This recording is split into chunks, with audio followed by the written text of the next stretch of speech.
Então nós vamos estar aí fazendo leitura de mais um capítulo abençoado da Bíblia, Mateus 7, 27. Essa Bíblia é um pouco diferenciada daquela Bíblia normal que nós estamos acostumados, porque ela traz algumas, assim, uma linguagem mais viva, uma linguagem mais do cotidiano. Tá? Você pode encontrar ela digitando assim, Bíblia e meio vivo. Muitos não gostam dela, mas eu particularmente gosto muito. Eu tenho certeza que Deus vai falar ao teu coração.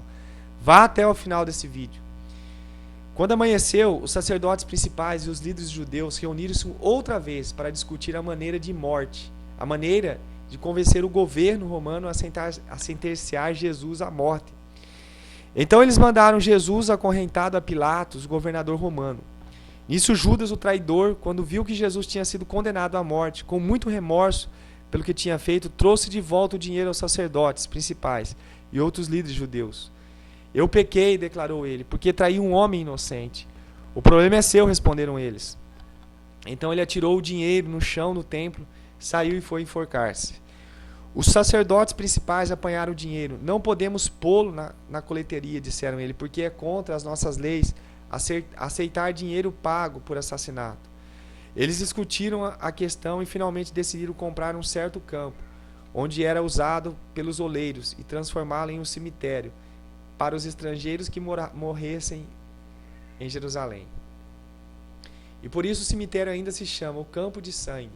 Isso cumpriu a profecia de Jeremias, que diz: tomaram as 30 peças de prata, o preço pelo qual ele foi avaliado pelo povo de Israel, e compraram um campo de oleiro, como o Senhor me orientou. Agora, Jesus estava de pé diante de Pilatos, governador romano.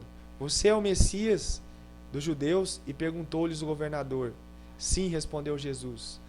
Mas quando os sacerdotes principais e outros líderes dos judeus fizeram suas numerosas acusações contra ele, Jesus ficou calado. Você não ouve o que estão dizendo? Perguntou Pilatos. Mas Jesus não disse nada, para grande surpresa do governador. Ora, o governador tinha o costume de soltar um prisioneiro judeu todo ano durante a celebração da Páscoa, quando qualquer um que eles quisessem.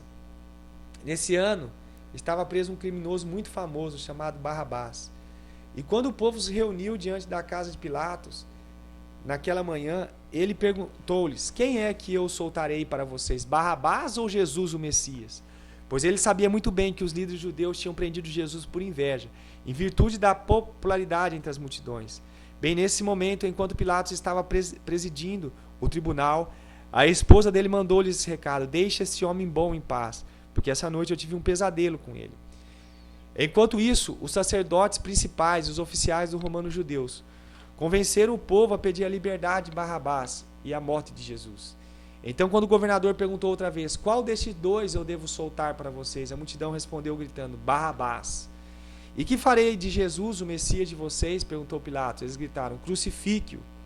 Por quê? Perguntou Pilatos. Que foi que ele fez de ruim? Porque eles continuaram gritando: crucifique, crucifique.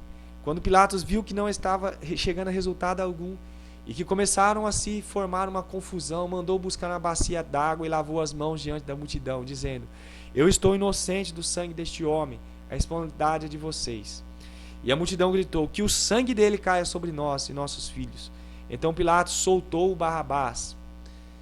Depois mandou chicotear Jesus e entregou os soldados romanos para que fosse crucificado. Mas primeiro eles levavam Jesus para o pátio do quartel e chamaram a tropa toda. Tiraram a roupa e vestiram um manto vermelho. Fizeram uma coroa de longos espinhos e colocaram na cabeça dele e puseram uma vara na mão, como se fosse um cedro. Ajoelhando-se diante dele, em sinal de zombaria: salve o rei dos judeus, gritavam eles. E cuspiram nele, tomaram a vara da mão dele e batiam-lhes com ela na cabeça.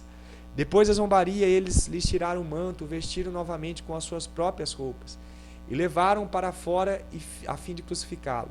Quando estavam a caminho do lugar da execução, encontraram um homem de Cirene na África, o nome dele era Simão, e forçaram a carregar a cruz de Jesus.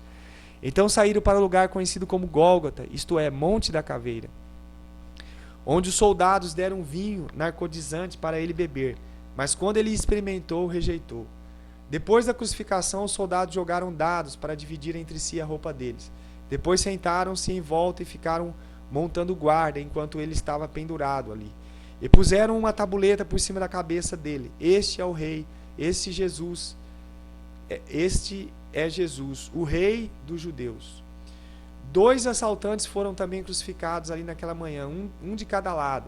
E o povo que passava dirigia-lhe ofensas, sacudindo a cabeça para ele, dizendo: você pode destruir o templo e construí-lo outra vez em 3 dias, não é?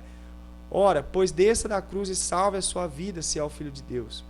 E os sacerdotes principais e líderes dos judeus também zombaram dele. E salvou os outros, caçoaram, mas não pode salvar-se a si mesmo. Então o rei de Israel, não é? Pois desça da cruz e nós acreditaremos nisso. Ele confiou em Deus, Deus que mostre sua aprovação a ele, livrando-o. Ele não disse: eu sou o Filho de Deus? E os assaltantes também faziam as mesmas acusações. Naquela tarde a terra inteira ficou escura durante 3 horas, desde o meio-dia até as 3 da tarde. Perto das 3 horas Jesus clamou: Eli, Eli, lama sabachthani, que quer dizer: meu Deus, por que o Senhor me abandonou? Alguns dos que estavam presentes entenderam mal e pensaram que eles estavam chamando Elias. Um deles correu e ensopou uma esponja com vinho azedo, pôs a vara e suspendeu-a para ele bebesse. Mas o resto dizia: deixe-o sozinho, vamos ver se Elias vem salvá-lo. Então Jesus clamou outra vez, entregou o espírito e morreu. Vejam bem, naquele mesmo instante, a cortina que separava o lugar santíssimo do templo foi rasgada de cima e embaixo. A terra estremeceu e as rochas se partiram. Alguns dos túmulos se abriram e muitos homens e mulheres piedosos que tinham morrido ressuscitaram. Deixaram o cemitério depois da ressurreição de Jesus, entraram em Jerusalém e lá apareceram a muita gente. Os soldados da crucificação e o sargento deles tiveram muito medo do terremoto e de tudo o que aconteceu, e exclamavam: verdadeiramente, este era o Filho de Deus. E muitas mulheres que tinham vindo da Galiléia com Jesus para cuidar dele olhavam de longe. Entre elas estava Maria Madalena, mãe de Tiago e de José, e a mãe de Tiago e de João, os filhos de Zebedeu. Quando anoitecia, um homem rico de Arimateia, chamado José, um dos seguidores de Jesus, foi a Pilatos e pediu o corpo dele. Pilatos deu ordem para isso e colocou no seu próprio túmulo aberto há pouco tempo na rocha.